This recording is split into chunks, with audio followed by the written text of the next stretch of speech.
Welcome to my new video. It's been absolutely weeks, I know. It's been so boring sitting waiting to sell the big van, buy a smaller one, but we're finally on the road and we've got down as far as nearly southern France now in La Rochelle. It's very exciting, gorgeous day today. I'm wearing my Truncheonbury t-shirt, which is the best Norfolk festival. It's August bank holiday in Trunch, if anyone fancies coming over, near Trunch. And everything's been going fabulously. We love our new van. On the vegan front, the food I've been making has been great. I've been making soy milk, and today I made cashew milk, and I made walnut milk last week, and it's so ridiculously easy. You just blend it up in a high-speed blender and then strain it through a muslin bag. I've even heard you can make banana milk, so I'm going to try that. And then I made a little sweet, which was really good, hazelnuts blended with cacao and some oats, which I froze, and made a nice little chocolate nibble at night, which was frozen. That was gorgeous. And I've been making my own sourdough bread in a little square pan that exactly fits into my Dutch skillet oven. And that's lovely. Makes nice sliceable pieces, which just fit in the tiny little freezer we've got in the van. And then I've even got a tiny little toaster, that sheet that you place over the hob flame, and it diffuses the heat. And it's funny because when I first got it, I couldn't see any legs that it stood up on above the flame. So I rang at the manufacturers thinking that, I'd been ripped off because on the picture there were legs. But there weren't legs on my device. And he says, no, on the legs on the picture belong to something else. And in fact, it's very technical, and it's supposed to sit right on the flame, and it diffuses the heat. And here's me thinking it was Boy Scout style, singe it above the flame, nothing like that. And it actually makes beautiful toast, so that's really good. So I'm still able to have my piece of toast and Marmite most days, although I have caved in, and I'm getting some French confiture as well, which is really yummy. Our food's been pretty good. It's been a mixture of chili type meals, stir fries, soups, huge salads all the time. And we start every morning with a huge muesli with seeds, nuts, fruits and dried fruits.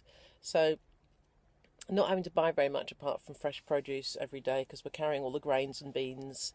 And unfortunately I left the inner pan of my Instacooker behind at home, having specially bought a small one for the van. So we're having to cook the beans from scratch on the stove or buy tins. I thought I'd get another one on the way round, but the places we're seeing don't seem to sell things like that.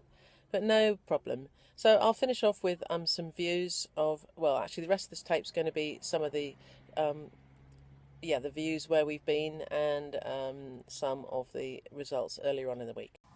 Right, well, I'm going to try my hand at making cashew milk today. I think I've done it before, and I think it's pretty easy. You literally just blend it after you've soaked it.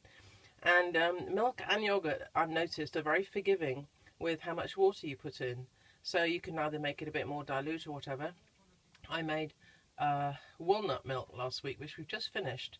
And I just kept adding more and more water, so it got thinner and thinner. But Martin didn't notice on his muesli. What I did notice, though, I strained it once. Well, the very first time I made it, I didn't strain it. And although it was fine, there was lots of fibre, little pieces of fibre floating in tea and coffee, which I don't think people would like. Martin said it was fine as long as he didn't look at it, which was very accommodating of him. The second time, I just strained it once.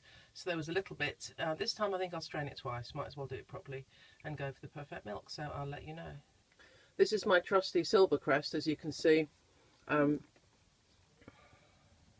which I prefer to the NutriBullet range now, because it seems sturdier and it doesn't rust, whereas the last lot rusted however much I try to dry it. Now, I spun it once. You can see there's still some fibre at the bottom, so I'm going to do it again, but I always feel a bit embarrassed on the campsite because it's so noisy.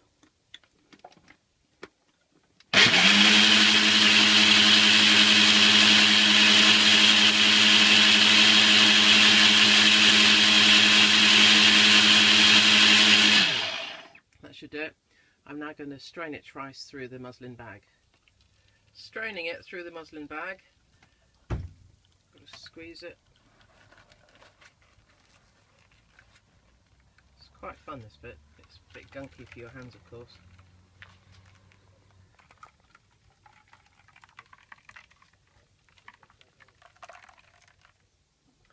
Well, that's interesting. I blended it a second time, having strained it. And then I strained it again, and absolutely no pulp came out, so there's probably no point doing it twice. Anyway, this is going to be the test now. I'm going to pour it into my coffee and see how it looks. Oh, a little bit of foam there, but no fibre so far. Just grab a spoon.